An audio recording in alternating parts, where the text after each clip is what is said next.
वासना का अर्थ है हम अपने सम्मोहन के अनुसार जगत को देखते हैं। विचार का अर्थ है सम्मोहन को हटाकर देखते हैं। जो है उसे वैसा ही देखते हैं जैसा है। आम को आम देखते हैं, नीम को नीम देखते हैं, जहर को जहर देखते हैं, अमृत को अमृत देखते हैं। अपनी वासना डालकर कुछ और नहीं देखते। तो महावीर कहते हैं, लगते हैं लोग सोच रहे विचार रहे फिर भी विरक्त नहीं हो पाते। कहीं कुछ धोखा है, क्योंकि अगर कोई जीवन को ठीक से देख ले तो विरक्त होगा ही। या कुछ भी तो नहीं है, या उलझाने योग कुछ भी तो नहीं है जो तुम्हें अटका दे। ऐसा कुछ भी तो नहीं है। दो रंगिया या जमाने की जीते जी है सब, कि मुर्दों को ना बदलते हुए कफन देखा। ये सब रंगरेलिया, ये बदलाहटे, ये फैशने, दो रंगिया या जमाने की जीते जी है सब, कि मुर्दों को ना बदलते हुए कफन देखा। जो जीवन को बहुत गौर से देखेगा, दो रंगियों को हटाकर गहराई में देखेगा, वह पाएगा यह सब मरा ही हुआ है। समय की बात है, अगर शरीर को कोई गौर से देखे तो क्या पाएगा। मृत्यु को रूप धरते देखा वहाँ, मृत्यु को गर्भ में पाएगा वहाँ। रोए रोए में शरीर के मृत्यु को छिपा पाएगा। प्रकट होने की प्रतीक्षा चल रही है, आज नहीं कल प्रकट हो जाएगी। जो शरीर को गौर से देखेगा वह मृत्यु को देख लेगा। फिर तुम शरीर से बांधोगे कैसे, असक्ष कैसे होगे। मुर्दे से तो कोई बनता नहीं, मुर्दे से तो कोई संबंध नहीं रखता। मैंने सुना है एक मुसलमान फकीर के पास एक युवक आता था।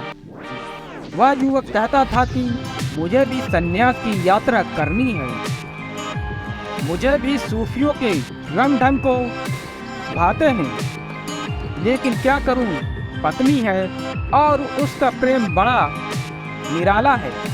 क्या करूं, बच्चे हैं और उनका मुझसे बड़ा लगाव है। मेरे बिना वे जी नहीं सकेंगे।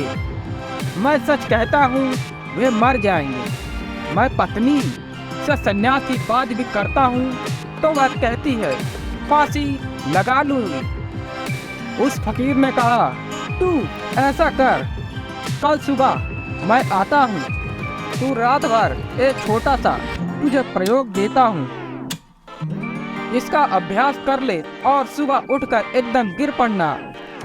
प्रयोग उसने दिया सांस को साधने का, कि इसका रात भर अभ्यास कर ले, सुबह तू सांस बांध कर पड़े रहना, लोग समझेंगे मर गया, फिर बाकी मैं समझ लूंगा।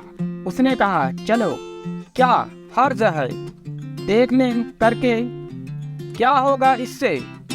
उसने कहा कि तुझे दिखाई पड़ जाएगा कौन कौन तेरे साथ मरते हैं। पत्नी मरती है, बच्चे मरते हैं, पिता मरते हैं, माँ मरती है, भाई मरते हैं, मित्र मरते, कौन कौन मरता है पता चल जाएगा। एक 10 मिनट तक सांस साध कर पड़े रहना, बस सब जाहिर हो जाएगा। तू मौजूद रहेगा, तू देख लेना, फिर दिल खोलकर सांस ले लेना, फिर तुझे जो करना हो कर लेना। वह मर गया। सुबह सांस साध ली, पत्नी छाती पीटने लगी, बच्चे रोने लगे, माँ बाप चिल्लाने चीखने लगे, पड़ोसी इकट्ठा हो गए। वह फकीर भी आ गया इसी भीड़ में भीतर।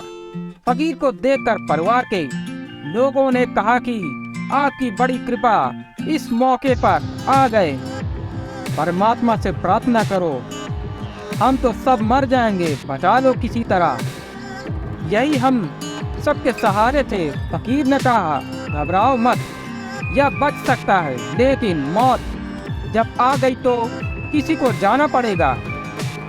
तो तुम में से जो भी जाने को राजी हो वह हाथ उठा दे, वह चला जाएगा या बच जाएगा, इसमें देर नहीं है, जल्दी करो।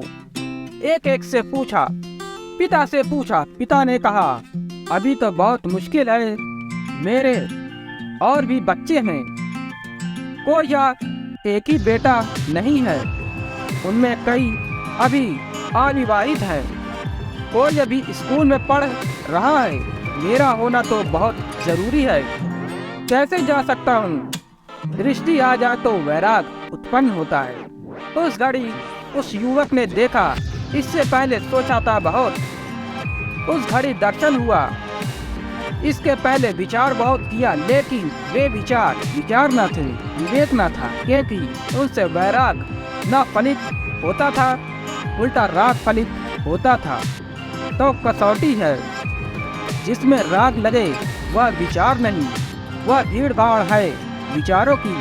होता है सब असार है, राग है, उसमें अंगार नहीं है, उसमें वैराग की लपट उठे अंगार है, जीवन है, विचार है, विवेक है। जिंदगी एक हादसा है, और कैसा हादसा, मौत से भी खत्म जिसका सिलसिला होता नहीं, या जिसे हम जिंदगी कहते हैं, या हमारी जीवेशा है जिसे हम जिंदगी कहते हैं, या हमारे जन्मों जन्मों का संकलित सम्मोहन है। जिंदगी एक हादसा है, और कैसा हादसा, मौत से भी खत्म जिसका सिलसिला होता नहीं। मौत आती है जाती है, लेकिन सम्मोहन चलता रहता है। जीवेशड़ा को मौत नहीं मार पाती, शरीर छूट जाता है, हम नया शरीर ग्रहण कर लेते हैं। तुम शरीर में इसलिए नहीं हो कि शरीर ने तुम्हें चुना है, तुम शरीर में इसलिए हो कि तुमने शरीर को चुना है।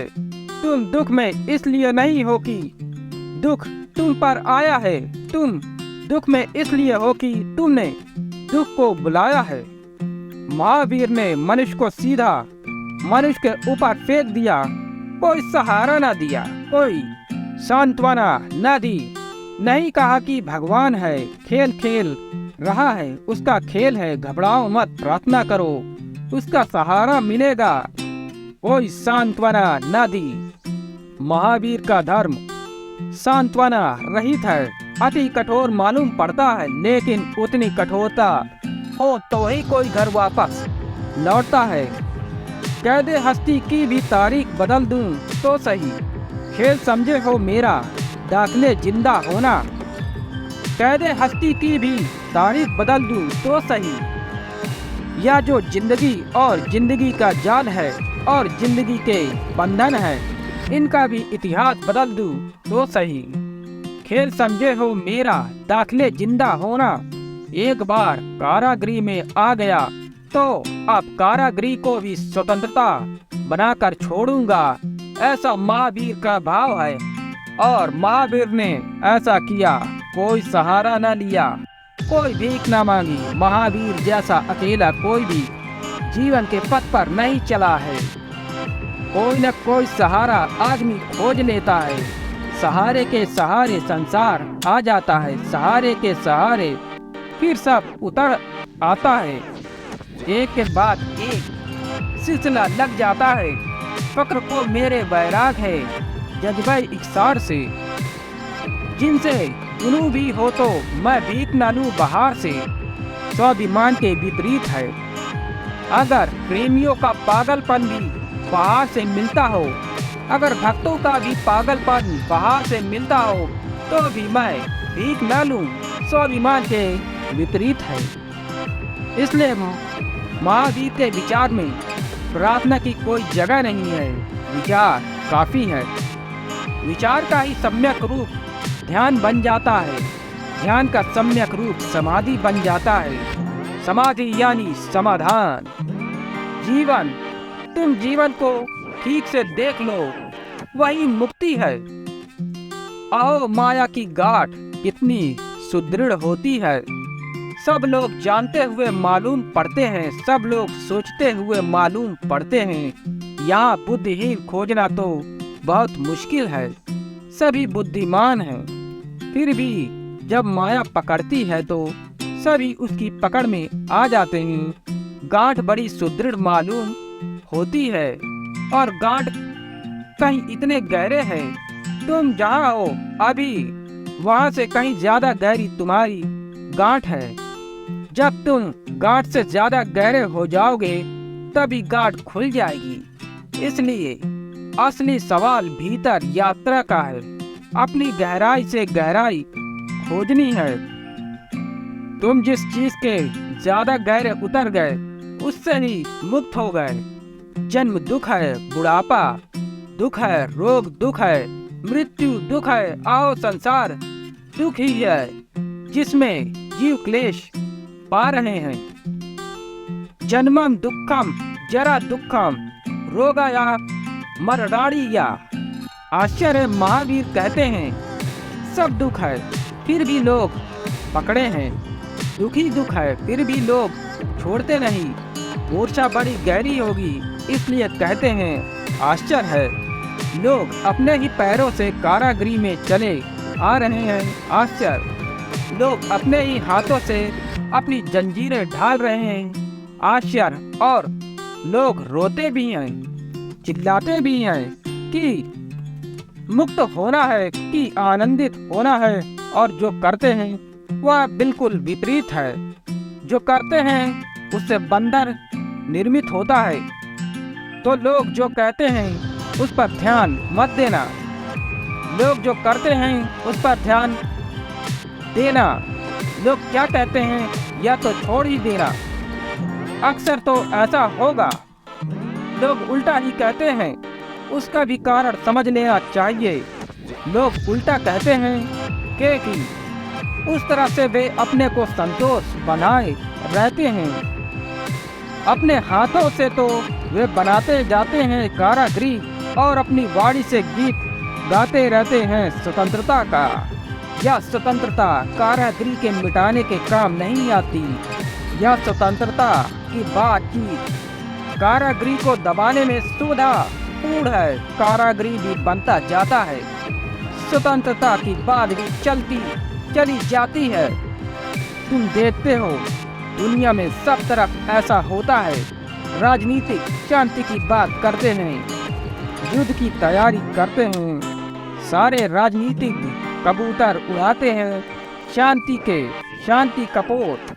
और हर राज्य अपनी संपत्ति का 60, 70, 80% युद्ध की तैयारी पर खर्च करता है। कबूतर भी उड़ाए चले जाते हैं, अणु बम भी बनाए चले जाते हैं। किसको सच माने? या जो शांति की चर्चा है या युद्ध को करने में सहायता देती है, या विपरीत नहीं है। अगर यह विपरीत होती और ये कबूतर सच्चे होते तो कोई कारण न था। लोग क्यों युद्ध के लिए तैयारियां करें? शांति की तुमने कहीं कोई तैयारी होते देखी? कोई शांति की कहीं तैयारी नहीं होती। शांति की लोग सिर्फ बात करते हैं। शांति चाहिए, युद्ध की तैयारी करते हैं। ध्यान रखना, जिसकी तैयारी करते हैं वही चाहते हैं। अगर शांति चाहते हो तो कुछ शांति पर भी खर्च करते। शांति की सेनाएं खड़ी करते, लोगों को शांति का प्रशिक्षण देते। लेकिन वैसा तो कहीं कुछ नहीं होता। सब प्रशिक्षण युद्ध का है। सब प्रशिक्षण लड़ने मरने मारने का है। और कौन कितना कुशल है मारने में, उसकी दौड़ है। अमेरिका, चीन, रूस नीचे तो अणु बम के ढेर लगाए चले जाते हैं, ऊपर से शांति कॉन्फ्रेंस करते चले जाते हैं। वह जो शांति कॉन्फ्रेंस है वह उस ढेर को छुपाने की तरकीब है। वह तंबू है शांति का, जिसके अंदर बम छिप जाएंगे और पता भी ना चलेगा। आदमी ऐसा धोखेबाज है और ऐसा राज्यों के संबंध में नहीं है। सभी के संबंध में यही है। तुमने कभी ख्याल किया जो तुम कहते हो उससे तुम्हारा जीवन बिल्कुल विपरीत है? और अगर ऐसा ही चले जाना है तो कृपा करो कहना बंद करो, क्योंकि कहने से क्या सार है? क्यों उतनी शक्ति खर्च करते हो? वे कबूतर मत उड़ाओ, उतना पैसा और बम बनाने में लगा दो। कम से कम सफाई तो हो, सच्चाई तो हो, सीधी सीधी बात तो हो। अब तक जितने युद्ध हुए दुनिया में थोड़े नहीं हुए। कोई 3000 साल में 5000 युद्ध हुए हैं। जितने युद्ध वे सभी युद्ध इसलिए हुए कि शांति में, दुनिया में शांति होनी चाहिए। इससे तो बेहतर है शांति की बकवास बंद करो। अगर शांति के लिए 5000 युद्ध करने पड़े 3000 सालों में तो शांति का काम छोड़ दो। यह तो बड़ी खतरनाक है, बड़ी महंगी है, बड़ी। सारी दुनिया के राज अपने युद्ध के इंतजाम का नाम देखा। सुरक्षा मंत्रालय डिफेंस कहते हैं, सब अटैक करते हैं और सब डिफेंस कहते हैं। सब आक्रामक हैं। लेकिन किसी राज्य का, हिटलर का भी जो युद्ध मंत्रालय था वह सुरक्षा कहते हैं। हम अपनी सुरक्षा के लिए तैयारियां कर रहे हैं। बड़े मजे की बात है। अगर सभी सुरक्षा के लिए तैयारियां कर रहे हैं तो हमला कौन कर रहा है? डर किसका है फिर? सभी सुरक्षा चाहते हैं तो फिर भय का कोई कारण नहीं है। लेकिन झूठी है ये बातें। सुरक्षा ऊपर ऊपर बातचीत है, दिखावा है, और इसलिए आज तक यह भी तय नहीं हो पाया है कि किसने कब आक्रमण किया, किसने किया। हिटलर कहता है हमने नहीं किया, दूसरों ने किया। दूसरे कहते हैं हिटलर ने किया। जो जीत जाता है अंततः वह इतिहास लिखता है। इसलिए वह इतिहास में लिख देता है कि दूसरे ने किया। जो हार जाता है वह तो इतिहास लिख नहीं सकता। इसलिए बड़ा मजा चलता है। पक्का नहीं है कि जो हार गया हो सकता है सुरक्षा ही कर रहा हो, जो जीत गया वही आक्रामक हो। आक्रामक बड़े कुशल हैं। आक्रामक करने के पहले वे ऐसा इंतजाम करते हैं कि ऐसा प्रतीत हो कि वे सुरक्षा कर रहे हैं। तुम अपने बेटे को मारते हो, तुम कहते हो तेरे ही लिए, तेरे ही हित के लिए। यही तो राजनीति है। एक सज्जन को मैं जानता हूँ, अपने बेटे को मना किए थे क्योंकि वो कोई गंदी फिल्म आई थी। कोई अमेरिकन बेटों को मना किए थे, लेकिन बेटे को मना किया तो बेटा भी उत्सुक हुआ। बेटा पहुंच गया घर, लौट कर बहुत नाराज हुए क्योंकि वे खुद वहाँ थे। बड़ा कष्ट हुआ। जो वजह हुआ कि बेटे ने उनको भी वहाँ पर देख लिया। उनके बेटे से मैंने पूछा फिर क्या कहा? उन्होंने, बेटा हंसने लगा, कहने लगा। कहते क्या? कहने लगे मैं यही देखने आया था कि तुम आए तो नहीं हो। इसके लिए 3 घंटे फिल्म में बैठे रहे, पर ऐसा ही चलता है। तुम अपने को देखना शुरू करो, जागना शुरू करो। लंबी और कठिन यात्रा है। सहारे और सांत्वनाओं से काम न चलेगा, पूजा प्रार्थनाओं से काम न चलेगा। एक एक इंच अपने जीवन को रूपांतरण करना होगा। एक प्रामाणिकता चाहिए। जन्म दुख है, बुढ़ापा दुख है, रोग दुख है, मृत्यु दुख है। और है क्या जीवन में? यहाँ विफलता मिले तो दुख है, यहाँ सफलता मिलती है तो भी दुख लाती है। यहाँ गरीब रह जाओ तो दुख है, यहाँ अमीर हो जाओ तो भी सुख नहीं आता। यहाँ हार जाओ तो दुख है ही। यहाँ जीत जाओ तो भी हाथ में कुछ नहीं लगता। यहाँ हारे और जीते सब बराबर है, सफल और असफल सब बराबर है।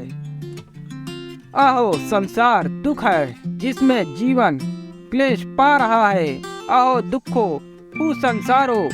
महावीर कहते हैं, आश्चर्यचकित होकर कहते हैं, आश्चर्य इतना दुख है फिर भी लोग उसमें डुबकी लगाए जा रहे हैं। इस दुख की धारा को गंगा समझा है, डुबकी लगा रहे हैं। यहाँ दरख्तों के साए में धूप लगती है। यहाँ तो दरख्तों का जो साया है उसके पास भी धूप ही खड़ी है।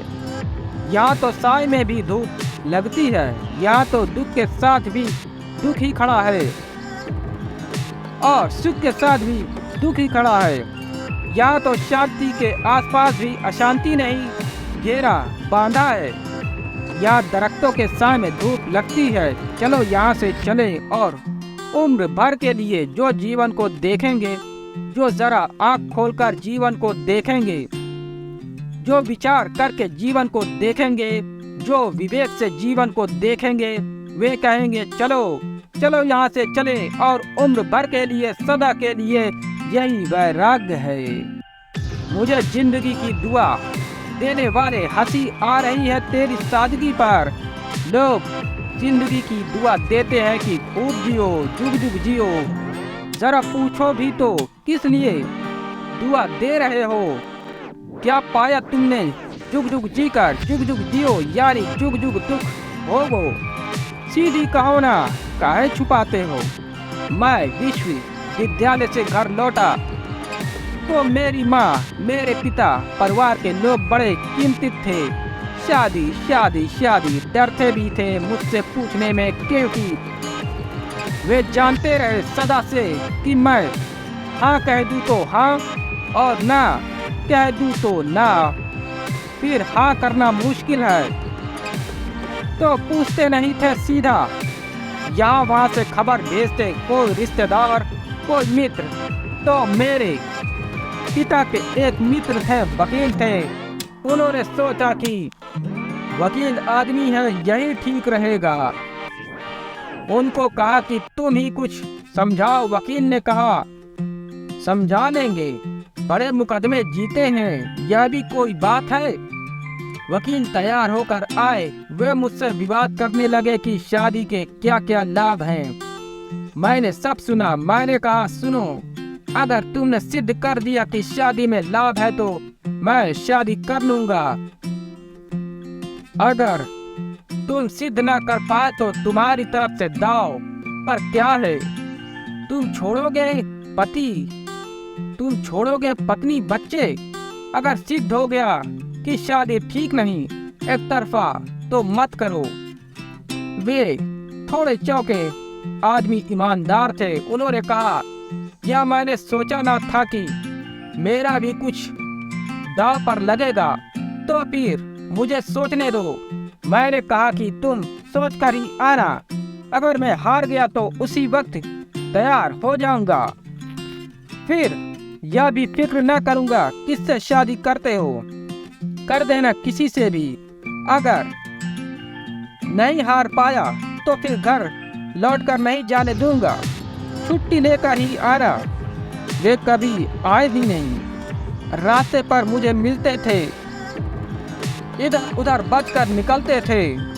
2-4 बार मैं उनके घर भी गया तो वे कहने लगे क्यों मेरे पीछे पड़े हो? मैंने कहा मैं क्यों पीछे पड़ा हूँ, तुम ही मेरे पीछे पड़े थे। एक बार गया तो पत्नी को बाहर भेज दिया। पत्नी ने कहा कि आप किस लिए आते हो बार बार? मैंने कहा तुमको भी पता होना चाहिए, तभी तुम नाराज मालूम होती हो। वह एक दाव की बात है। कहने लगे कि हमारे छोटे बच्चे हैं, क्यों फिजूल के, क्योंकि जब से तुमसे मिलने उनका हुआ है वे बड़े चिंतित रहते हैं और उदास रहने लगे हैं। मेरी माँ ने मुझसे कहा तो मैंने कहा तू ऐसा कर, 15 दिन तू भी सोच ले। अगर तुझे तेरे जीवन में और तेरी शादी से और तेरे बच्चों से कोई दुख मिला हो, ऐसा सुख जो तू चाहे कि तेरे बेटे को भी मिलना चाहिए, अगर ऐसा कुछ तूने पाया हो जो कि तेरे मन में दुख रहेगा कि तेरे बेटे को ना मिला, तो 15 दिन बाद मुझे कह देना, मैं शादी कर लूँगा।